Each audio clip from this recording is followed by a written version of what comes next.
Welcome back to Time Magazine's People of the Millennium. During the first half of our show, we heard from the first president of the United States, the Midnight Rider, two integral figures in the abolition of slavery, and two women that paved a path for women in medicine. Coming up next, we'll hear from many explorers of the West, an astronaut, and a baseball player who's known for much more than hitting a ball. Two inventors that have shaped the course of the world forever, and a founding father of the United States. Now, it's time to sit back, relax, and learn from the heroes of our country who have come all the way from the grave to bring us this great event.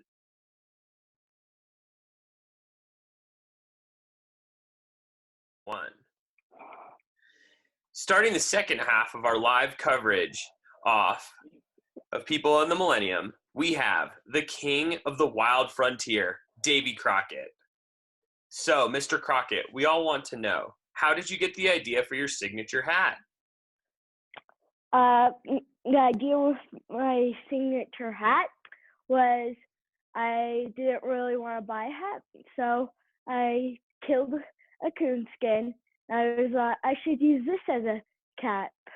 So I just cut out the fur in the coonskin tail, and yeah, I just made it into a hat. That's awesome. Okay, well, let's get into the meat of our conversation. For those young kids out there today, what made you famous? What made me famous and why? I fought at the Alamo for Texas freedom and independence, and I served in the Tennessee legislature.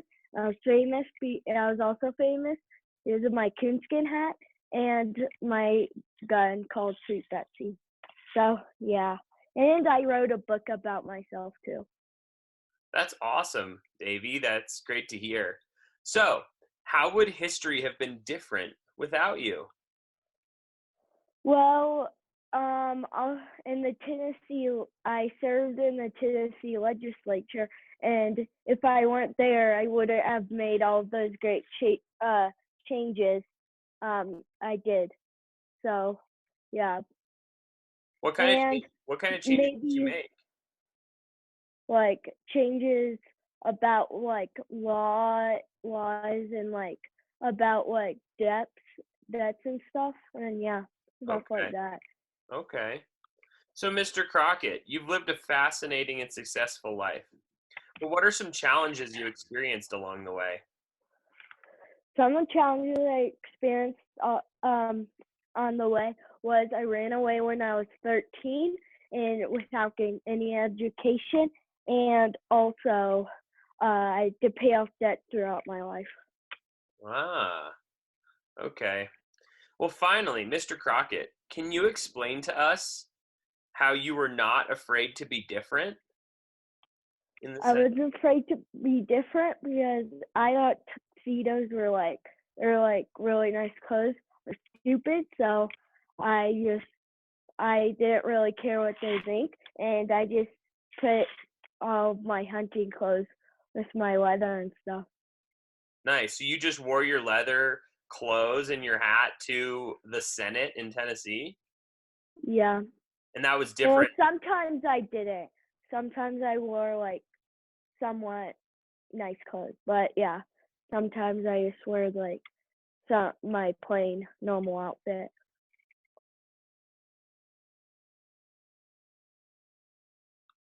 Next up, we have a man who needs no introduction. The second baseman from the Brooklyn Dodgers, number 42, Jackie Robinson. Jackie has a career batting average of 311 with 137 home runs, 734 RBIs. But that is not why he's important to us. Now let's hear from Jackie. Jackie, you are known for breaking the color barrier. What does that mean? And how'd you do that?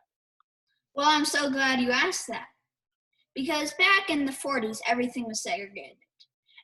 Whites played in major leagues and blacks played in Negro leagues. I was playing in the Negro leagues when Brooklyn Dodgers scout Clyde Sukeforth comes and finds me and says Brand Tricky wants to talk to you. That meeting with Brand Tricky changed my life. What type of training do you need to undertake to be a professional baseball player? I played all kinds of sports growing up. It was a role in the Robinson house that the older siblings take care of the younger siblings.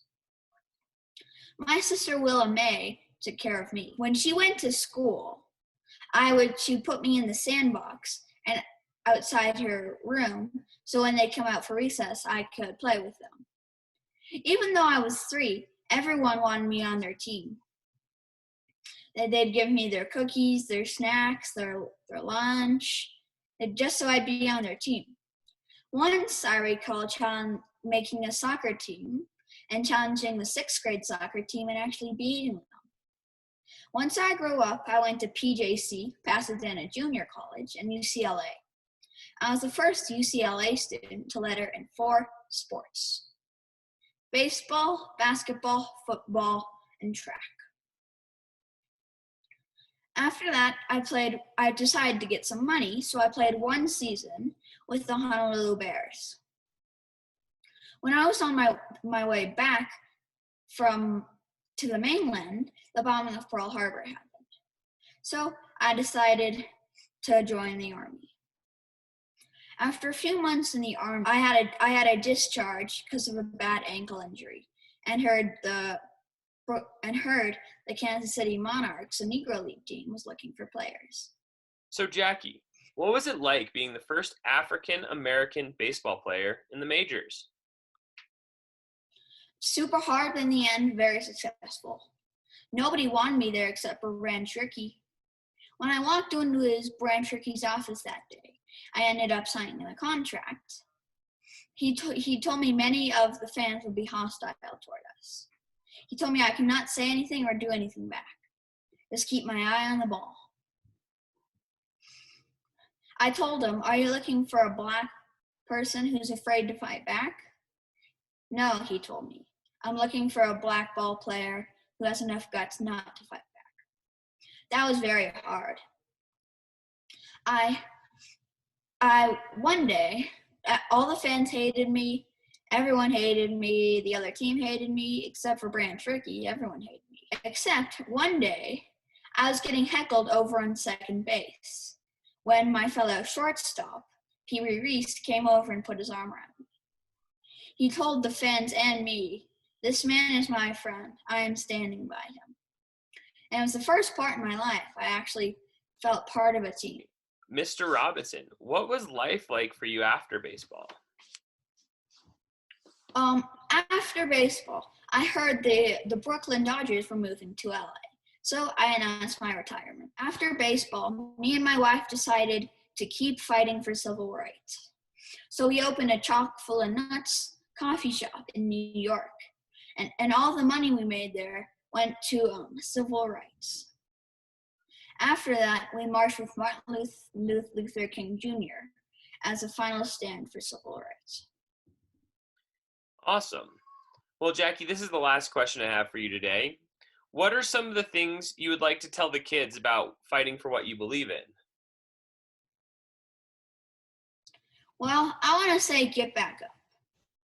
Whenever someone tries to push you back down, you got to get back up. Next up, we have a leader and an explorer. She will definitely be able to guide us through this interview. If you haven't guessed it already, we're going to be chatting with Sacagawea. So, Sacagawea, for all those young folks out there, or people who have been living in the woods for too long, what are you most known for?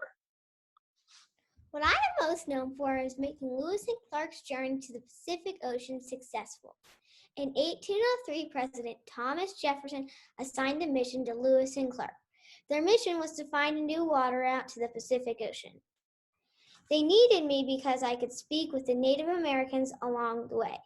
I also helped keep everyone safe, and I could help trade for the supplies and equipment we needed. Okay. So you're going on this journey, guiding Lewis and Clark across the country. Were there any crazy things that happened or challenges you faced? Yes, we faced lots of challenges on our journey, like traveling with a newborn baby in harsh conditions over the Rocky Mountains. and traveling in very bad weather with very little food and little supplies and equipment we needed. Okay. So, Lewis and Clark get all the credit for this adventure, but I understand that you played a huge role in the outcome. Please tell the audience what you did to make this exploration a success. I helped on the journey in many ways. Being able to communicate directly with the Native Americans along the way was very important. Because I speak Shoshone, I could talk with other Native American tribes and get important supplies we needed, like horses.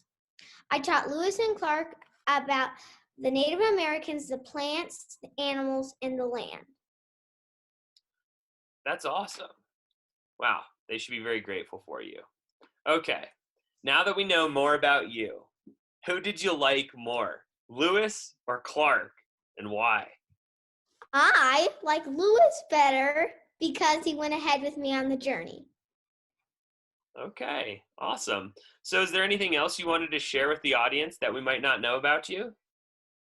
A big surprise was running into my brother, who's a leader of a Shoshone tribe. Oh man, that's awesome. Well, thank you so much for stopping by and visiting with us. You're welcome.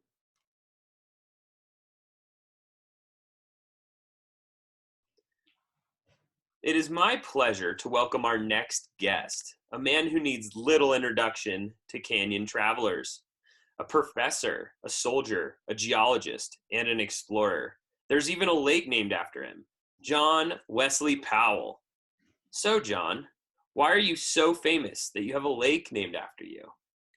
I am most known for being the first person to travel down the Green and Colorado rivers and through the Grand Canyon. I completed this exploration in 1869. Nice. Well, being so adventurous and brave must have something to do with your childhood. What was that like? My grandfather was an abolitionist. This is someone who was against slavery. There were some people at my school who thought that an abolitionist was a bad person. So they treated me poorly. So my parents decided to homeschool me. While I was homeschooled, my neighbor was my teacher. He was a very adventurous person, and he taught me about exploring and the natural sciences. When I was about 16 or 17 years old, I traveled down the length of the Ohio and Mississippi rivers over several trips. I did this alone with just a rowboat. I loved being outside with just my thoughts and seeing new places. These trips made me not as afraid of exploring. Little did I know that later I would be going down the Colorado River for the very first time in history. Okay. Wow, that's an impressive childhood. So tell me, what was it like being the first person down the Colorado and Green Rivers? I mean, you went through the Grand Canyon before anybody else. That must have been crazy. Yeah. One day, me and my wife were on a hike in Colorado. Our tour guide pointed to the Colorado River and said that nobody had explored that river yet, and nobody had explored the Green River either. At that moment, I had the thought of how amazing it would be to be the first down those rivers. I had an education in natural sciences. I loved adventures. I chose to travel by boat instead of by land because it was more familiar to me, and it would be easier to transport necessary things. That makes a lot of sense. I get it. So, what was the scariest part of that journey? The scariest part was after we had floated the Green and we were on the Colorado, we began to encounter big rapids. I had never seen rapids like this before. We created a system where I would put my hand up in the air to signal for the boats behind me to go to shore. One boat, called the No Name, did not see my signal and went into the rapids. We lost 1/3 of our food and all the biometers and tools. Nobody died from this, but it was very scary. 2 men decided to leave the exploration, including our tour guide from the hike. Eventually, we decided to go over to where the wreck was. We didn't find any of the food, but we did find the biometers and other tools. A few days later, we encountered a Ute tribe and traded for some additional food. Oh, man. Wow. That's intense. Well, before I let you go, is there anything else you want to tell the audience about yourself? I was also an officer in the Civil War for the northern side. In my mind, I was fighting to free the slaves. Earlier in the war, I was commanding troops at the Battle of Shiloh, where Tennessee is today. I raised my hand for the riflemen to fire their guns. In that process, my arm was struck by a musket ball. Next day, the doctor had to amputate it, and that really hurt. I feel like bad things happen when I raise my hand. That's pretty funny. You can't raise your hand. But I would like to say that thank you very much for spending your time exploring the West and the rivers, because I love spending so much time in these places also. You're welcome. All right. We'll see you later. Yeah.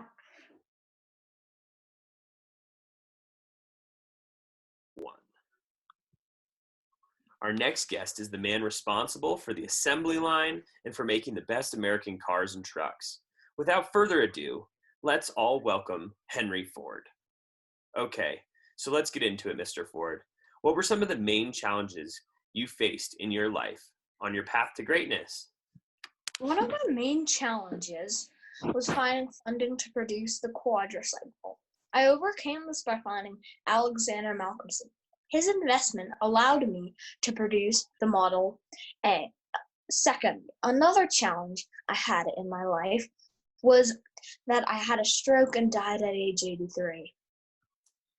Most unfortunate. Mr. Ford, let's take it way back to the Model T. How did you come up with the idea for this car? I was always interested in machines. I moved from my parents' farm to go to Detroit. I worked at Flowers Brothers Machine Shop. In my free time, I built my engine for the quadricycle. I did 9 more models before I created the Model T. Wow. Okay, so once the Model T was successfully on the roads, what was next for you? Well, I first built the largest factory of my time. Then I raised wages to $5 so I could have loyal workers. After I turned the company over to my son, I bought a railroad, built a hospital, built airplanes, and ran for U.S. Senate. Wow, that's quite an impressive list of things. Okay, Mr. Ford, is there anything else you'd like to share with the audience before you go? I tried to end World War I by sailing to Europe with peace supporters. Wow, that's impressive. Mr. Ford, I just have to say that your company makes the best trucks on the road. I might be biased, but dang, my F-150 is by far the best truck I've ever owned, so thank you.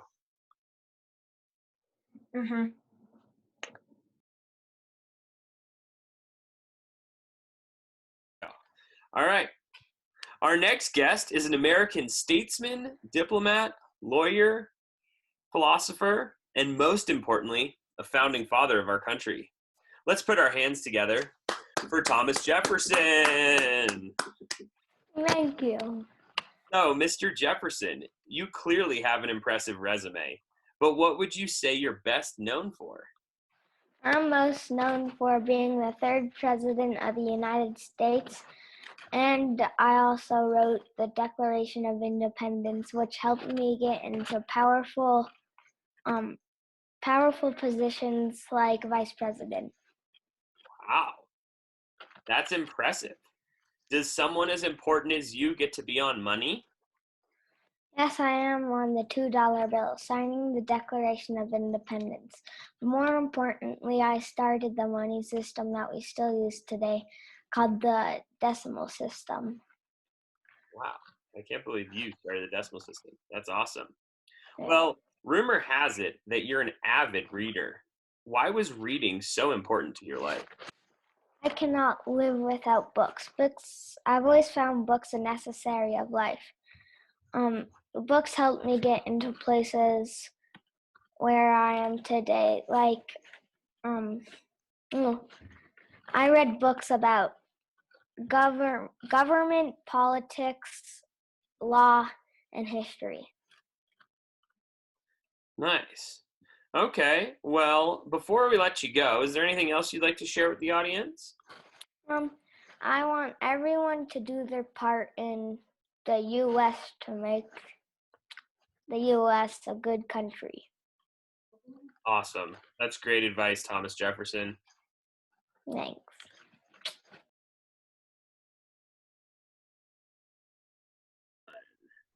Our next guest is a lady that is truly out of this world. Let's welcome Sally Ride. So, Sally, I understand that you're quite the athlete. Are there any sports you're particularly fond of? I really love playing tennis. People said I was quite good. So, how did you choose between tennis and outer space? Well, I realized I was a good tennis player, but I wasn't going to be a champion tennis player. So I went back to college to pursue my other interest, science. I enrolled in Stanford and studied English and physics. Later on, I got my PhD in astrophysics. After I got my PhD, I saw an ad in the newspaper that was encouraging women to become astronauts. Wow, that's awesome. So once you chose the path of becoming an astronaut, what are some of the challenges that you faced? I took many physical tests that were hard on my body. The hardest was called the drop and drag. It's where they drop me into the water from a speeding boat in an astronaut suit and an open parachute, which was attached to the boat. I had to get out of the harness and swim back to the dock in the icy waters. Wow, that sounds really difficult. I'm glad I don't have to do that. So, after all the accomplishments you've had in your life, what would you like to be remembered for? I'd like to be remembered for being the first American woman in space, also for inspiring girls to study math and science. And for everyone who's watching, make sure to know that girls can do anything boys can do. Okay, so how do you think you helped progress women's rights in the United States?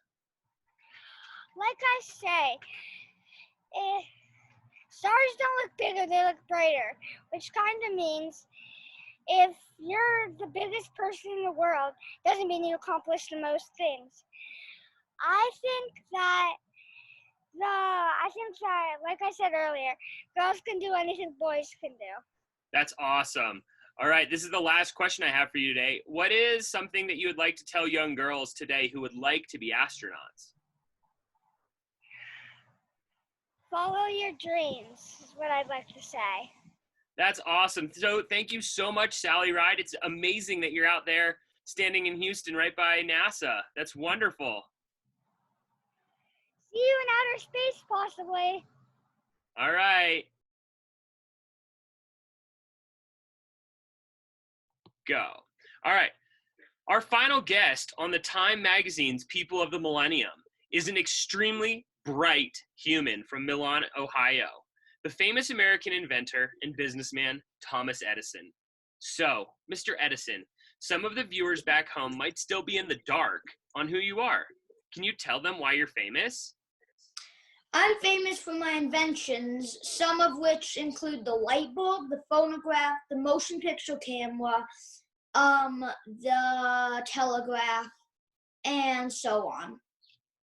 Wow, that's amazing. That's a lot of inventions. So, how did your childhood make you the person you are today? Well, you see, I was lucky that my parents could afford for a good college, but my mom homeschooled me for most of my childhood, and I learned how to be a good engineer from college and from self-experimenting with like electricity and my first lab in my parents' basement. Wow, that's amazing. So, what were some of the challenges you faced on your path to greatness? Well, one of them was definitely creating the light bulb because some of you probably know this. It took over 1,000 tries and fails to complete the light bulb. And it really took a long time for me to get the idea that by connecting wires to a carbon-based light, it would allow a long light source before burning out. And so that really took a long time for me to realize. And another was probably creating the telegraph, which was one of the early forms of communication. And yeah. Okay. So, Mr. Edison, I understand that your greatest gift to humanity is the light bulb. Can you explain a little bit more about how long it took you to invent it and maybe some of the problems you came across during that time? Some of the problems that I came across were like having ideas, because when you think about it, it's really hard to invent things when there hasn't been an idea about it. So, for example, it's kind of hard to make up the idea of a typewriter that can type another thing automatically onto another typewriter through electricity or through digital communication. And so really what challenges I faced with creating the light bulb was making the idea and then doing that idea. So yeah. Okay. So, what would you say to young entrepreneurs today who are trying to get out there and invent stuff? Like, do you have any advice for them? Probably my best advice is don't give up, and always, when you make up an idea, stick to that idea. Then you can make as many inventions as you want, as long as you stick to your idea and you finish it before making others. So you're kind of talking about prototyping, right? And like sticking with the same general idea, but just changing up different variables in it? Yes. Okay, cool. Well, is there anything you would like to say that you haven't said before we let you go? Well, I would like to say that if you want to be an engineer, try your hardest and, well, don't give up. Awesome.